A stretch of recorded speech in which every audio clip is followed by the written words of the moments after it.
गुरुदेव, समर्पण ध्यान का प्रसार किस तरह से करें, थोड़े विस्तार से समझाइए। अच्छा, अभी वहीं अटकेंगे।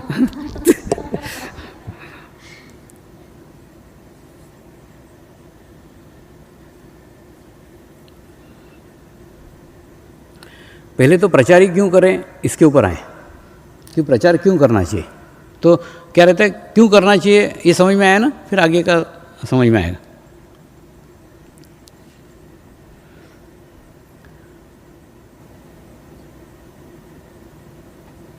प्रचार करने का उद्देश्य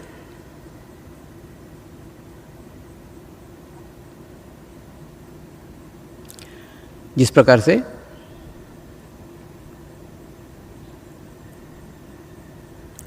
कोई एखादा प्राचीन मंदिर रहता है,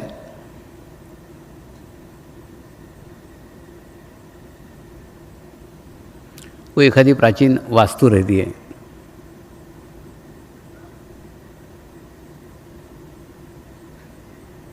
तो उस वास्तु की स्थापित कला को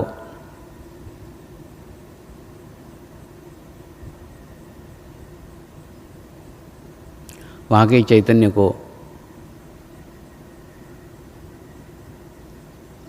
वहाँ के वाइब्रेशंस को हम इसलिए संभाल के रखते हैं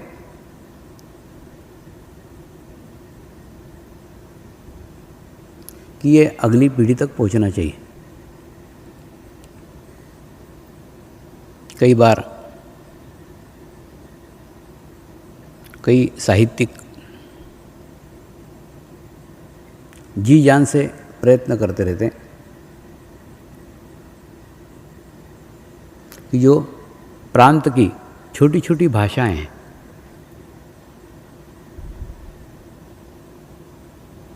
उन भाषाओं का अस्तित्व बचा रहे।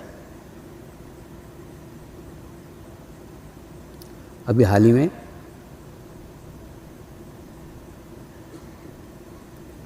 एक सर्वेक्षण पढ़ा था,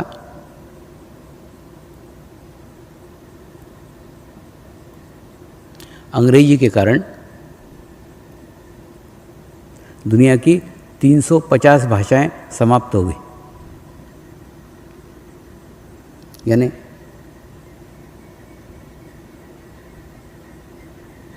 उस भाषा को बोलने वाले जो लोग थे वो अब नहीं रहे,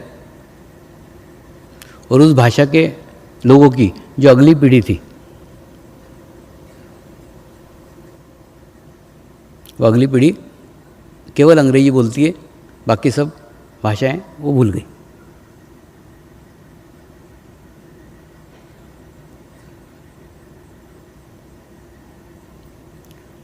तो प्रत्येक भाषा के अस्तित्व को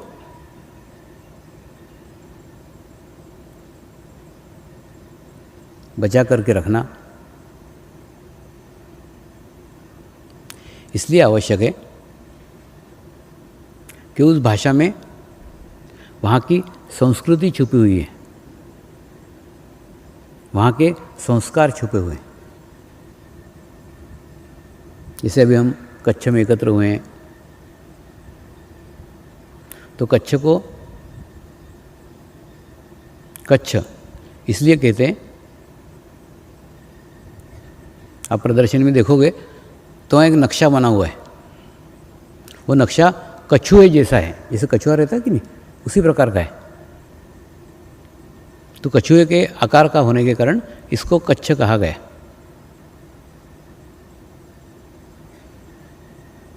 और यहाँ के साधकों को अपनी भाषा से, अपने संस्कृति से अत्यंत प्यार है, और इसी कारण उन्होंने इच्छा प्रकट की कि स्वामी जी जब प्रदर्शनी लगेगी उसमें हम एक कच्छ की प्रदर्शनी लगाएं क्या। तो मैंने बड़े खुशी के साथ उसका अनुमति दी। और उन्होंने बड़ी सुंदर प्रदर्शनी यहाँ लगाई है। आप लोगों ने नहीं देखी हो तो ज़रूर देखिए।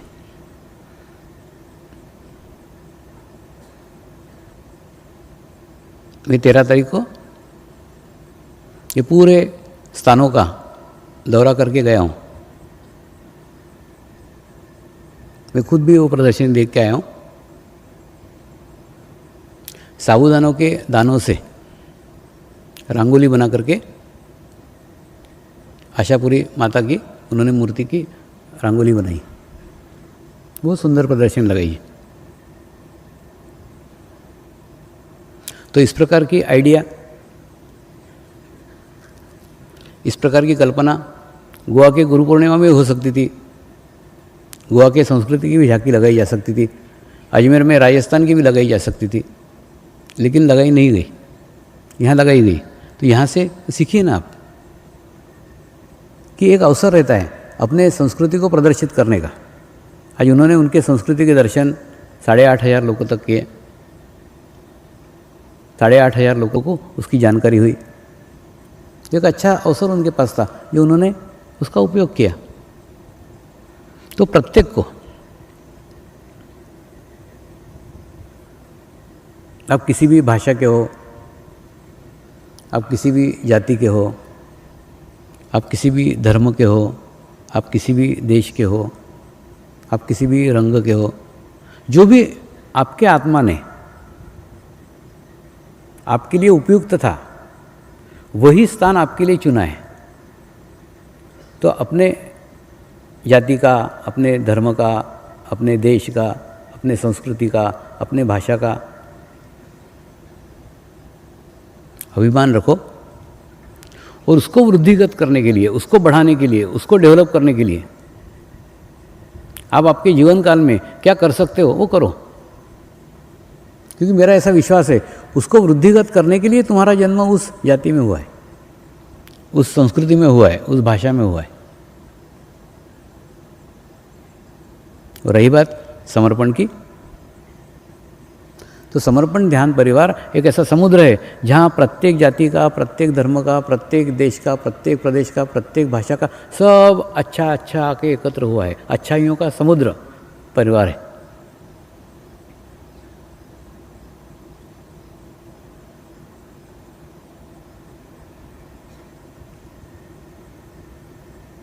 तो प्रचार भी उसी कड़ी की एक कड़ी है कि जो हिमालय के ऋषि मुनियों ने 800 साल से तपस्या करके, साधना करके, उपासना करके जो ध्यान की पद्धति निर्माण की, और जो ध्यान की पद्धति 800 सालों तक रहस्यमय तरीके से केवल हिमालय में ही स्थित थी।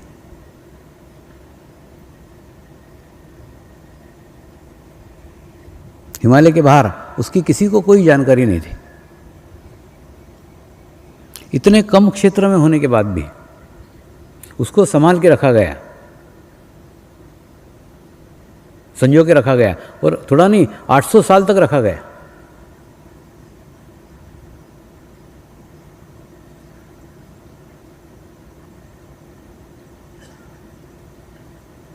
सौ साल कोई कम अरसा नहीं होता।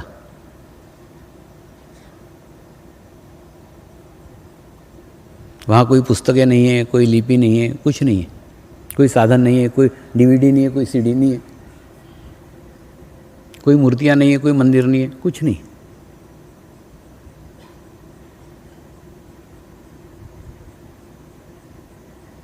अनुभूति की ज्योति 800 सालों तक बनाए रखी, उसको बुझने नहीं दी।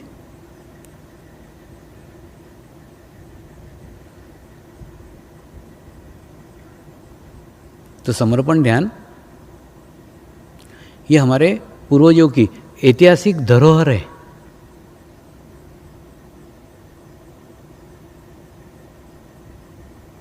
उस धरोहर को, दीपक को, जो उन्होंने 800 सालों से जला के रखा है, उसको हमको बुझने नहीं देने का है। उसको हमें हमारे जीवन काल में जितना हम तेल डाल सके उतना तेल डालने का है, जितना संभाल के रखना चाहिए उतना संभाल के रखने का है, उसको अगली पीढ़ियों तक पहुंचाने का है। ये हमारा कार्य नहीं, ये हमारा कर्तव्य है।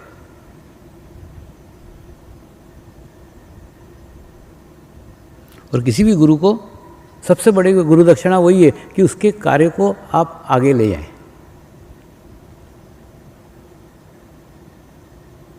तो ये प्रचार कार्य हम केवल इसलिए कर रहे हैं कि जो अनुभूति का ज्ञान है, जो ज्ञान हिमालय में स्थित था, वो आज हम तक पहुंचा है।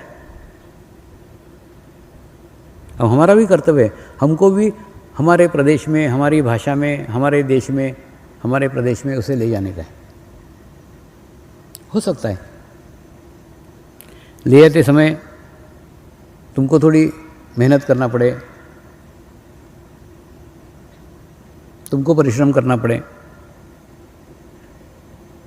तुम्हारे पद का, तुम्हारे संसाधनों का, तुम्हारे घर का, तुम्हारे परिवार का उसमें योगदान लगे, लेकिन अनुभूति एक ही है। एक बार उसे अनुभूति हो गई कि वो डायरेक्ट जुड़ जाएगा, फिर आपकी बैसाखियों की उसको आवश्यकता नहीं है, उसका कनेक्शन एकदम स्ट्रांग हो जाएगा, एकदम मजबूत हो जाएगा। और उस एक व्यक्ति के आत्मज्ञान का दान का पुण्य आपके खाते में लिखा जाएगा। और आत्मज्ञान से बड़ा कोई दान ही नहीं है। सबसे बड़ा दान है उसको ईश्वर की प्राप्ति करा देना, इससे बड़ा कोई दान हो ही नहीं सकता।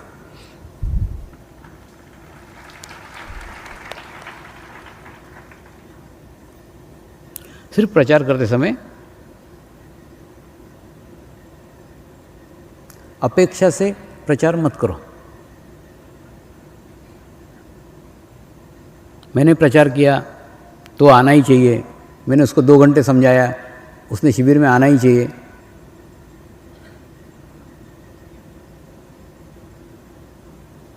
ये अपेक्षा मत रखो, ये अपेक्षा भी फिर स्वार्थ है। इसमें आपका कुछ स्वार्थ है क्या? वो आएगा तो आपको 2 पैसे मिलने वाले हैं क्या? नहीं, आपका कुछ भी स्वार्थ नहीं है इसमें। फिर अपने ईगो की क्यों पुष्टि करते हो? क्यों अपने अहंकार को बढ़ाते हो कि आपने 2 घंटे समझाया इसलिए उसने शिविर में आना ही चाहिए?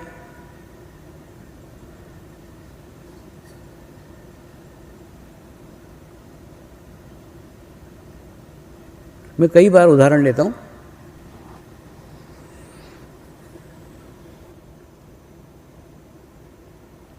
कि मैं एक गंदा पाइप था, मैं एक मटमेला पाइप था, मैं एक खराब पाइप था, जिस पाइप में कीड़े पड़े हुए थे, मिट्टी पड़ी हुई थी, कचरा पड़ा हुआ था, और ऐसे कचरे से भरा हुआ पाइप था। और मैं अपने आप को स्वच्छ करना चाहता था, मैं अपने आप को पवित्र करना चाहता था। तो मैंने क्या किया? ये गुरु कार्य रूपी जो पाइप प्रेशर का था गुरु का, उससे मैंने अपने आप को कनेक्ट कर लिया। और कनेक्ट करने के बाद में गुरु चैतन्य इधर से घुसने लग गया और इधर से निकलने लग गया, इधर से घुसने लग गया, इधर से निकलने लग गया। अब इस पाइप में से जो पानी नीचे गिर रहा था, वो पानी कोई पिए तो भी ये पाइप स्वच्छ होगा। ये पानी जो गिर रहा है वो कोई नहीं पिए, वो सड़क पे बह जाए तो भी ये पाइप स्वच्छ होगा। तो पाइप तो हर हालत में स्वच्छ होने वाला है। पाइप में से बहने वाले पानी के ऊपर उसका कोई प्रभाव नहीं है कि कोई पानी पिएगा तो ही स्वच्छ होगा, पानी नहीं पिएगा तो नहीं स्वच्छ होगा, ऐसा कुछ नहीं है। ठीक उसी प्रकार से आपने प्रचार कार्य किया, आपका चित्त शुद्ध हो गया, आपकी आध्यात्मिक प्रगति हो गई, आपकी प्रोग्रेस हो गई। अब सामने वाला उसमें पिए नहीं पिए, वो भाड़ में जाए, उससे आपको कोई लेना देना नहीं है, क्योंकि उससे आपका कोई संबंध ही नहीं है। आप संबंधों को क्यों जोड़ रहे हो? प्रचार कार्य को आपके आध्यात्मिक प्रगति से क्यों जोड़ रहे हो? क्यों? प्रचार कार्य तभी सफल सिद्ध होगा जब मैंने बताया वो आना ही चाहिए। मैंने 2 घंटे उसको समझाया, उसने शिविर करना ही चाहिए, उसने ध्यान करना ही चाहिए। थोड़ा सा ना मेरे को ऐसा लगता है, आप मेरा अवलोकन करो तो बहुत सारे प्रश्नों के उत्तर खुद ब खुद मिल जाएंगे। अब जैसे सामने जो आते हैं ना, बिल्कुल एकदम हृदय को फाड़ करके सामने वाले को समझाने का कोशिश करता हूँ, करते और उसके बाद में यहाँ से चले जाना, भाड़ में गए, वो करे तो करें, नहीं करे, फिर थोड़ी उसके बारे में सोचता। लेकिन जब तक सामने है, जब तक मेरा कर्तव्य है, क्योंकि गुरुओं ने इच्छा की है कि इनको ये समझना चाहिए, इनको ये बताना चाहिए, इसीलिए मैं बता रहा हूँ और एकदम पूरा हृदय से बताता हूँ। लेकिन उसके बाद में फिर अपेक्षा नहीं करता कि वो ध्यान करना ही चाहिए। अगर ऐसी अपेक्षा करने लग गया तो ये तो कब का ही कार्य समाप्त हो जाता है। होता क्या मालूम है, अपन ने अपेक्षा की ना तो फिर निराशा लगती है। अरे मैंने इतने मेहनत से बताया, इतना मैंने परिश्रम किया, इतनी तकलीफ़ें उठाई, इतनी परेशानी की, फिर भी उसको नहीं कुछ ये, तो ये अपेक्षा हमको निराशा लगती। अपेक्षा ही मत रखो तो निराशा ही नहीं। दूसरा, इस समय तो आप बहुत व्यवस्थित तरीके से प्रचार कर रहे हैं। मैंने मेरे पूर्व के दिनों में ऐसा प्रचार किया है, एक गांव में जाता था, 5-6 लोगों का शिविर करता था, दोबारा उस गांव में कभी गया ही नहीं। जिस गांव में जाके शिविर करके आ गया, ध्यान सिखा के आ गया, अनुभूति करा के आ गया, उस गांव में बाद में कभी गए ही नहीं। मतलब जैसे दाने रहते कि नहीं, ऐसे पीछे डालते डालते चले जा रहे हैं, पीछे मुड़ के भी नहीं देख रहे हैं कि जो दाने डाले थे वो उगे हैं कि नहीं उगे। उधर भी देखा नहीं कभी कि उगे, कितनी फसल पीछे हुए वो मेरे को पता नहीं। ऐसा कई जगह किया। उसके बाद में जब मुंबई में पहली बार आया था तो एक फिल्म का डायरेक्टर जोशी के घर मेरे को मिलने आया। उसने पहचाना, अरे स्वामी जी वो फलाने फलाने साल में आप हमारे गांव में आए थे, आपने मेरे को ध्यान सिखाया था, अब देखो मैं यहाँ फिल्म का डायरेक्टर बन गया। अच्छा तू बन गया क्या? अच्छा बन गया। माने क्या बोलते हैं ना, मैं तो उसको पहचानता भी नहीं था, मैं उसको जानता भी नहीं था, वो मुझे पहचान गया।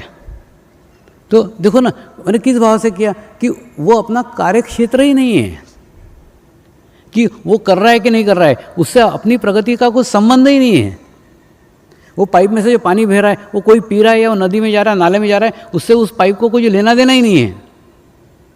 तो जिस चीज़ से आपका लेना देना नहीं है, जिस चीज़ से आपका कोई संबंध नहीं है, आप उसमें काय को चित्त डाल रहे हो। तो आप प्रचार करते समय हर दफ़े याद रखो, ये प्रचार मैं दूसरे के लिए कर ही नहीं रहा हूँ। ये प्रचार केवल मैं मेरे चित्त शुद्धि के लिए कर रहा हूँ, मेरी आध्यात्मिक प्रगति हो इसलिए कर रहा हूँ, मुझे अच्छा लग रहा है इसलिए कर रहा हूँ। मैंने तो प्रचार शुरू में इसीलिए शुरू किया था, मुझे अच्छा लगता था इसलिए करता था, तो अच्छा लग रहा है इसलिए कर रहा हूँ। तो फिर आपको अपेक्षा ही नहीं रहेगी कि उस प्रचार से कोई सीखे, करे नहीं करे। और दूसरा, मैं प्रचार इसलिए कर रहा हूँ कि मेरे गुरुओं की धरोहर जो उन्होंने 800 साल से संभाल के रखी थी, उसे मुझे अगले पीढ़ी तक पहुंचाने का है।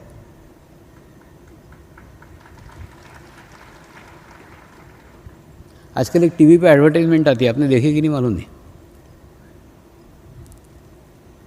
बाप और लड़का कार से जाते रहते हैं,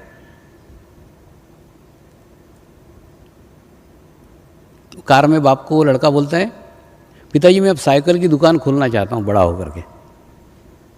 तो पिताजी पूछता ऐसा क्यों? तो बोलता ट्रैफिक पे खड़े रह के आप इतना पेट्रोल जला रहे हो कि हमारे पीढ़ी तक पेट्रोल रहेगा ही नहीं, तो हम तो साइकिल ही चलाएंगे ना।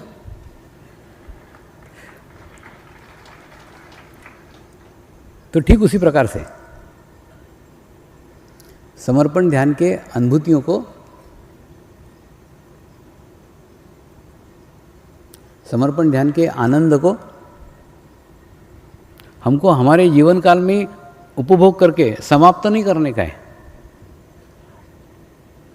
उस अनुभव को, उस आनंद को संजो करके रखने का है, संभाल करके रखने का है, अगली पीढ़ियों तक पहुंचाने का है कि जो आनंद के अंदर हमने हमारा जीवन व्यतीत किया, वैसा ही आनंद और भी उससे अच्छा आनंद, उससे अच्छी स्थिति उन अगली पीढ़ियों तक पहुँचे। क्योंकि हमको तो हमारे कई सालों के बाद मिला है, उनको तो बचपन से मिलेगा, तो उनकी कितनी अच्छी स्थिति होगी।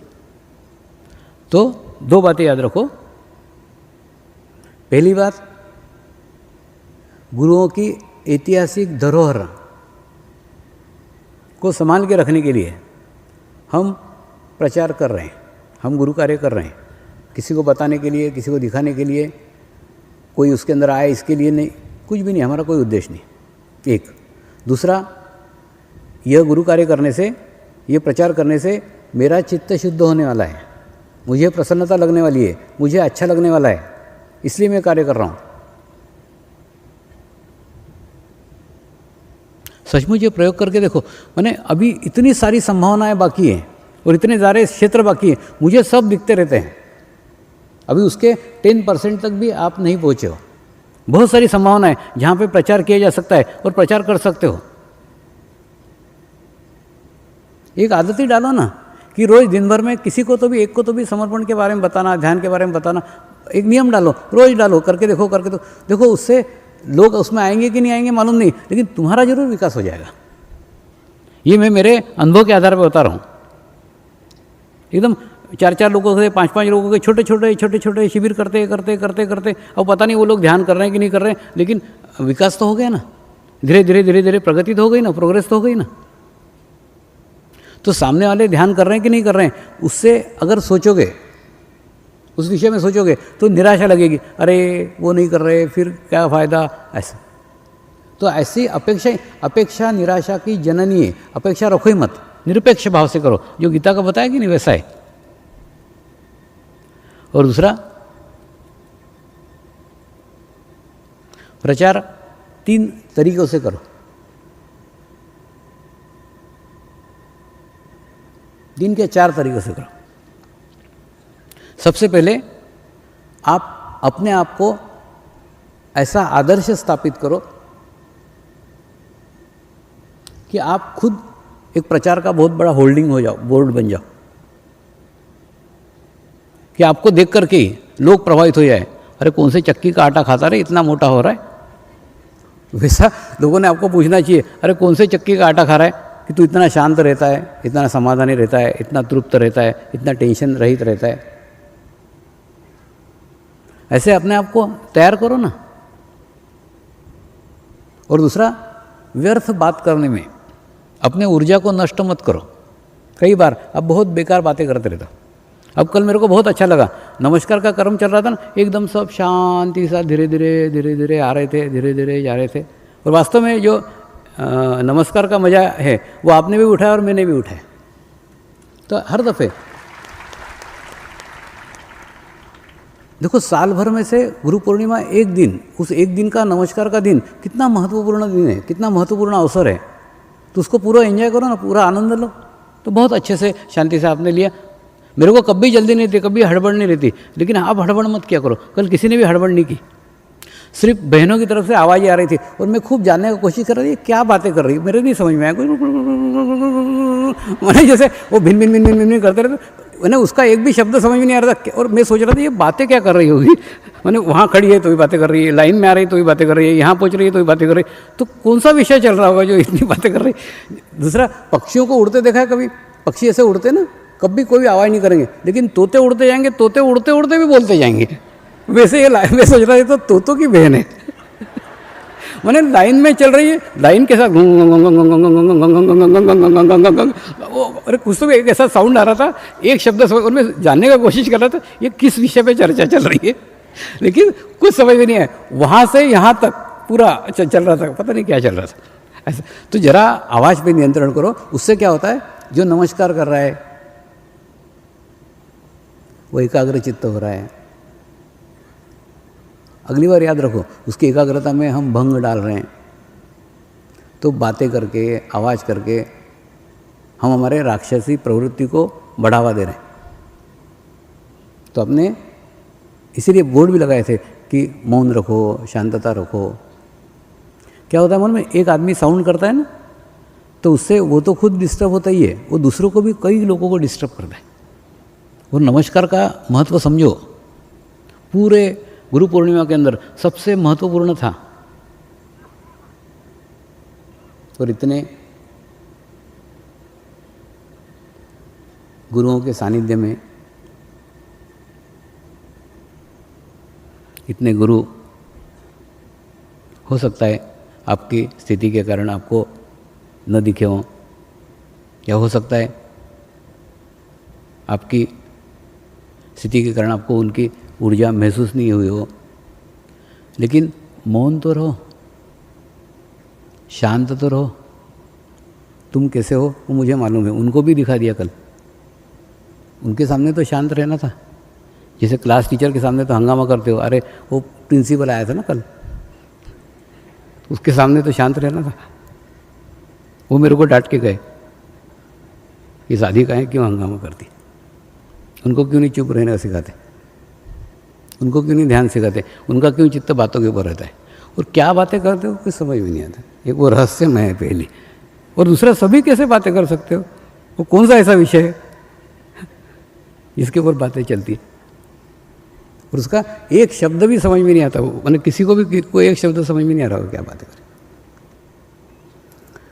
चलो तो अगली बार याद रखो कि नमस्कार के समय एक शांति रखो। देखो जितने भाव से करोगे कि नहीं, जितने एकाग्रता से करोगे, उससे तुमको भी फायदा है, दूसरों को भी फायदा। तो एक वातावरण ही अलग निर्मित होना चाहिए। कितने सुंदर सुंदर भजन चल रहे थे, भजन अच्छा भजन कुछ भी, इधर कुछ भी चल रहा हो, तुम्हारा भजन अलग चल ही रहा था। मेरे ऐसा लगा था इनके भजन बंद करो तो तुम्हारे सुनो, क्या बोलो क्या चल रहा है। तो उस भजन का भी आनंद लो ना, कितना अच्छा भजन चल रहा था, सुनना था उनका। तो प्रचार कार्य करते समय तुम खुद ऐसे अपने आप को आदर्श रूप में स्थापित करो कि तुमको देख के खुद ब खुद प्रचार हो जाए, लोग पूछने लग जाए कौन सा ध्यान करता है, कौन सा मेडिटेशंस करता है। क्योंकि ऐसा हमने हमारे पूर्व समय में किया था कि शाम को हम बराबर 7 बजे ध्यान करते थे, और सबको बता के रखा था कॉलोनी में भी कि हमारे घर पे उस समय पे हम ध्यान करते हैं। तुम मत आओ ऐसा नहीं, लेकिन उस समय हम ध्यान करते, हम फ़ोन भी नहीं उठाते थे, कुछ भी नहीं करते थे। तो बराबर वो धीरे धीरे लोगों को मालूम पड़ने लगी, नियमित यहाँ ध्यान करते हैं, फिर क्या करते हैं, कैसा रहता है, मतलब धीरे धीरे उनको जिज्ञासा जागृत हुई। तो वैसे तुम्हारा व्यवहार ऐसा करो ना कि तुम्हारे व्यवहार से उनके अंदर जिज्ञासा जागृत हो कि ये एकदम शांत क्यों रहती है, ये एकदम सुखी क्यों है, ये इतनी समाधानी क्यों है। आप कल्पना करो, जिस औरत का पति 18 साल से घर पे बैठ के टुकड़े तोड़ रहा हो, वो औरत खुश रह सकती है क्या? नहीं रह सकती। लेकिन गुरु माँ हर दफ़े खुश रहती थी, हर दफ़े हंसते रहती थी। तो उसके सहेलियों को भी लगता था ये हर दफ़े हंसमुख रहती है, ये पति तो घर बैठा हुआ कुछ करता नहीं, और ये कैसे रह सकती है। तो वो सिर्फ मेडिटेशंस के कारण ही संभव हुआ, ध्यान के कारण ही संभव हुआ। तो तुम खुद एक ऐसा पोस्टर बनो, तुम खुद एक ऐसा विज्ञापन बनो कि तुमको देख करके प्रचार हो जाए। प्रचार करना नहीं पड़े, प्रचार तुम खुद ब खुद प्रचार हो जाओ।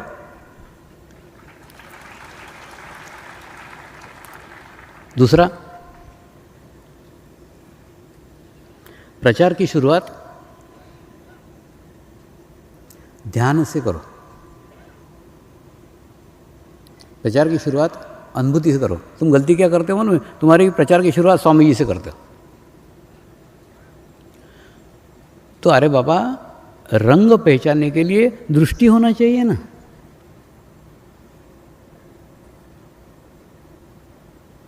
जिसके पास दृष्टि नहीं है उसको रंग की बातें करके क्या फायदा।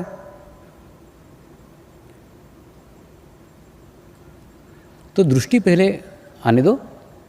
तो सबसे पहले अनुभूति की बात करो कि ईश्वर की बात सब लोग करते हैं, संत करते हैं, महात्मा करते हैं, कथाकार करते हैं, कीर्तनकार करते हैं, सब करते हैं। सब पुस्तकों में की हुई है, सब धर्मों में की हुई है। सब लोग ईश्वर की बात करते हैं। कोई अल्लाह बोलता है, कोई गॉड बोलता है, कोई क्या बोलता है, सब लोग उसको अलग अलग नामों से बोलते हैं।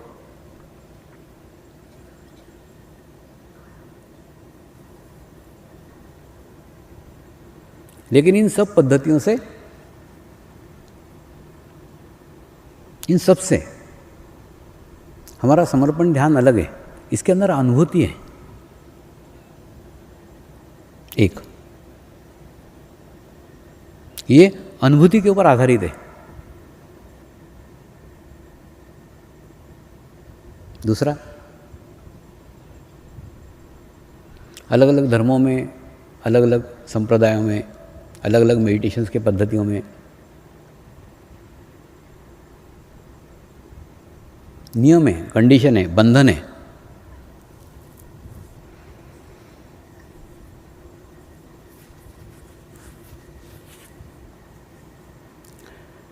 दारू पीता है, वो छोड़ दे, फिर मेरे पास आ। बीड़ी पीता है, वो छोड़ दे, फिर मेरे पास आ। सिगरेट पीता है, वो छोड़ दे, फिर मेरे पास आ। यानी सब बुराइयां छोड़ दे, फिर मेरे पास आ। और मेरे पास आने के लिए तू शुद्ध होना चाहिए, तू पवित्र होना चाहिए। हमारे समर्पण ध्यान में ऐसी कोई कंडीशन नहीं है।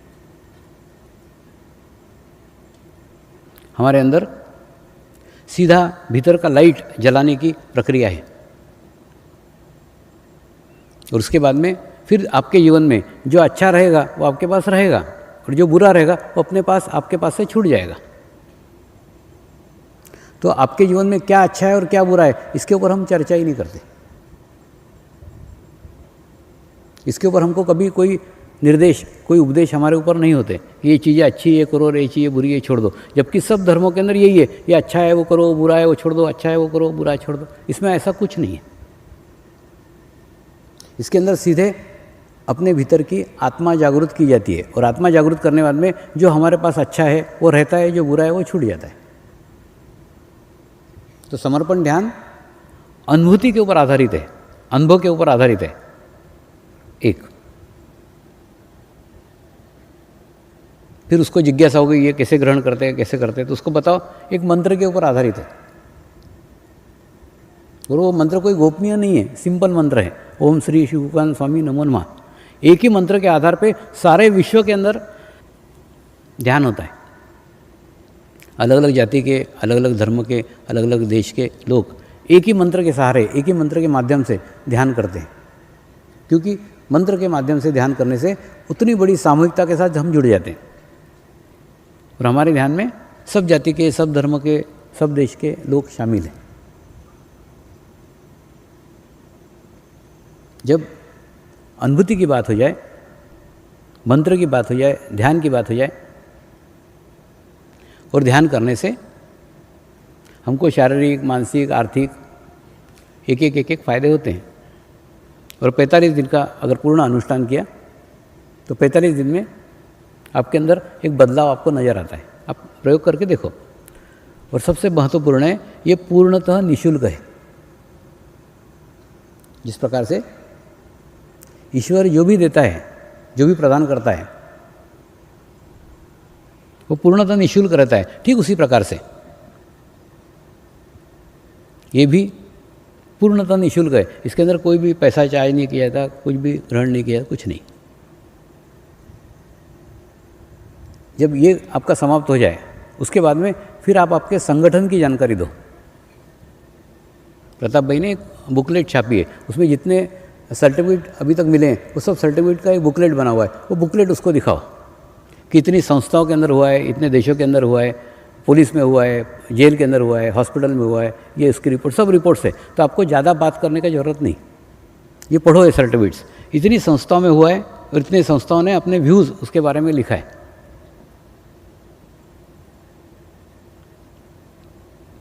तो पुस्तक आप उनको दे सकते हो, और फिर संगठन की जानकारी दे सकते हो, कितने देशों के अंदर है, कहाँ आचार्य हैं, कहाँ आश्रम से, कहाँ क्या है, कहाँ क्या है, कहाँ क्या है। बस यहीं तक आपका प्रचार सीमित होना चाहिए। उसके बाद में पूछे, मैंने मेरा क्या कहना है, मेरे बारे में छुपाने का नहीं है, लेकिन मेरे बारे में बताने का भी नहीं है। खुद होके कुछ मत बताओ, फिर वो आगे पूछे कौन है, संस्था क्या है, वो फिर आगे का बात है। पूछा तो बताओ, नहीं बताओ तो मत बताओ, खुद होके कभी मत बताओ। इस पद्धति से अगर प्रचार करते हो तो ये स्टेप बाय स्टेप होगा, यानी क्रमबद्ध तरीके से, लयबद्ध तरीके से, धीरे धीरे धीरे धीरे धीरे धीरे धीरे धीरे धीरे धीरे। लेकिन आप क्या करते हो, शुरू में मेरे बारे में बताना चाहते, मेरे बारे में कुछ मत बताओ। और मेरे बारे में क्या बताने का? अरे बाबा, ये नाशवान शरीर है, नाशवान शरीर के ऊपर चित्त डाल के क्या मिलेगा उनको? कुछ शाश्वत जो है ना, वो अनुभूति शाश्वत है। अनुभूति के बारे में बताओ, आश्रम के बारे में बताओ, संगठन के बारे में बताओ, ध्यान के बारे में बताओ। तो ऐसा करते करते बताओगे तो एक अच्छे तरीके से आप प्रचार कर सकते हो। और प्रचार करके अपेक्षा कभी मत रखना कि उस प्रचार से कोई आना ही चाहिए। ये प्रचार आप दूसरे के लिए कर ही नहीं रहे हो, ये कंसेप्ट पहले क्लियर कर लो। ये प्रचार कार्य आप किसी के लिए नहीं कर रहे हो, आप संस्था के लिए नहीं कर रहे हो, आप स्वामी जी के लिए नहीं कर रहे हो, आप आश्रम के लिए नहीं कर रहे हो, आप सेंटर के लिए नहीं कर रहे हो। ये प्रचार आप आपके लिए कर रहे हो।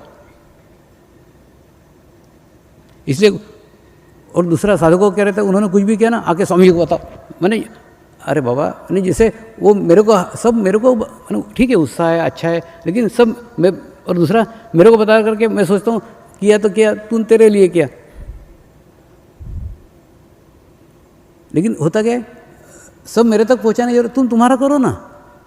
अच्छा, दूसरा, तुम तुम्हारे काबिलियत को, तुम तुम्हारी क्षमता को अभी तक पहचाने ही नहीं हो। तुम्हारे अंदर अपार क्षमता है, अपार काबिलियत है, और मेरे को दिखती है, मैं जब बैठे रहता हूँ ना गहन ध्यान में, सबके एक पे दिखती है, लेकिन उसका उपयोग अभी 10% भी नहीं हुआ है। यानी आपके अंदर इतनी योग्यता है कि आप जो अभी कार्य हो रहा है इससे 10 गुना कार्य कर सकते हो, लेकिन कर नहीं रहे हो और आपको सूझ नहीं रहा है। थोड़ा इसीलिए मैं कहता हूँ, थोड़ा समय खुद के लिए निकालो, और फिर ये प्रचार कार्य को मैं कैसे विकसित कर सकता हूँ, इसके अंदर नया क्या किया जा सकता है, क्या होगा। और दूसरा, ये साल जागृति का वर्ष है, इसके अंदर बहुत प्रगति होने वाली है, ट्रिमेंडस प्रगति इस साल के अंदर होने वाली है। तो इस साल में आप उस जुड़ जाओ कि सोचो, तो बहुत अच्छे चांसेस उभर के आएंगे। बहुत सारे ऐसे क्षेत्र हैं जिन क्षेत्रों के अंदर आप जा सकते हो, कर सकते हो, और वो क्षेत्र आपके करीब है, आपके पास है, आपके साथ है, सिर्फ आप उसको खोजो थोड़ा। इसीलिए मैं कहता हूँ ना, थोड़ा समय खुद के लिए दो। जैसे आत्मा के लिए समय दोगे ना, तो ऑटोमेटिकली आत्मा अपने विकास के रास्ते ढूंढ ही लेगा। होगा क्या मालूम है, जैसे आप एकांत में जाओगे, आत्मा के ऊपर चित्त रखोगे। कई बार लोग पूछते हैं कि एकांत में जाके बैठ के क्या करने का, एकांत में क्या करने का, क्या वहाँ जाके क्या करने का। कुछ नहीं, एकांत में जाके बैठो, पहले तालू बाग पे हाथ रखो, थोड़ा दबाओ, उसके बाद में मंत्र का जाप करो, और मंत्र का जाप करने वाले में धीरे धीरे आप ये महसूस करो कि मैं एक पवित्र आत्मा हूँ, मैं एक शुद्ध आत्मा हूँ। आप आत्मा हो, इसको अस्तित्व को स्वीकार करो। तो जैसे जैसे आप आत्मा को प्रधानता देंगे ना, देखो ये जो है ना, ये गुरु कार्य परमात्मा का कार्य है। ये परमात्मा का कार्य करने के लिए आपको आत्मा बनना पड़ेगा। आप शरीर स्तर पे के ऊपर करोगे ना, तो ये 10% काम हो रहा है, और अगर आत्मा के स्तर पे करोगे तो 100% काम होगा। इससे 10 गुना काम हो सकता है, जो आपके अंदर काबिलियत है, आपके अंदर योग्यता है। तो बराबर आत्मा आपको गाइड करेगी, आत्मा आपको बताएगी, हाँ तू ये भी कर सकता है, यहाँ पे भी तेरी पहचान है, ये भी क्षेत्र तेरा है, ये भी कर सकता है। कई लोग ऐसे सिली क्वेश्चन मेरे को पूछते, स्वामी जी इसका मैं ट्रांसलेशन करूँ क्या? मैं उनको बोलता हूँ हाँ किया तो फांसी चढ़ा दूंगा। अरे मेरा क्या कहना है कि करना, ट्रांसलेशन किया तो कोई अपराध किया क्या? जैसे समझो तुमको तमिल में ट्रांसलेट करने का है, तमिल में ट्रांसलेट करो, हमको दिखाओ, हम तमिल के 4 विद्वानों को दिखाएंगे, तुम्हारा अगर ट्रांसलेशन बराबर है तो उसको छाप देंगे, उनको प्रिंट कर देंगे। तुम्हारे पास में कितनी बड़ी सुविधा है कि प्रकाशन के लिए तुमको बाहर जाने का नहीं, तुम्हारा खुद का प्रकाशन है, तो सिर्फ ट्रांसलेशन करके दो ना। तो मेरे को तो ऐसा लगता है प्रत्येक ने ये गंगा अपने अपने क्षेत्र में, अपने अपने भाषा में उसको पहुंचाना ही चाहिए। तो प्रचार कार्य करने के लिए पहले आप आपके आत्मा के करीब जाओ, आत्मा को गुरु बनाओ, और आत्मा को गुरु बनाने बाद में आत्मा बराबर आपको मार्ग बताएगी। इतने सारे रास्ते हैं, और मेरे को सब दिखते रहते हैं, लेकिन ना मैं राह देखते बैठता हूँ कि इसको कब दिखेगा, क्योंकि मेरे दिखाने से तुम करोगे तो वो सिर्फ मेरे कहने के कारण करोगे, लेकिन तुमको खुद दिखना चाहिए ना। तो तुम्हारी प्रगति जैसे हो गई ना, तुमको तुम्हारे आसपास के क्षेत्र दिखना चालू हो जाएंगे, और फिर उस क्षेत्र में आप करना है। इसमें खूब संभावनाएं छुपी हुई है, और ये साल संभावना का साल है। ये बाकी बचा हुआ समय इसी के अंदर लगा दो, तो आपको बहुत सारे क्षेत्र नजर आएंगे। तो प्रचार कार्य इस प्रकार से आप कर सकते हो।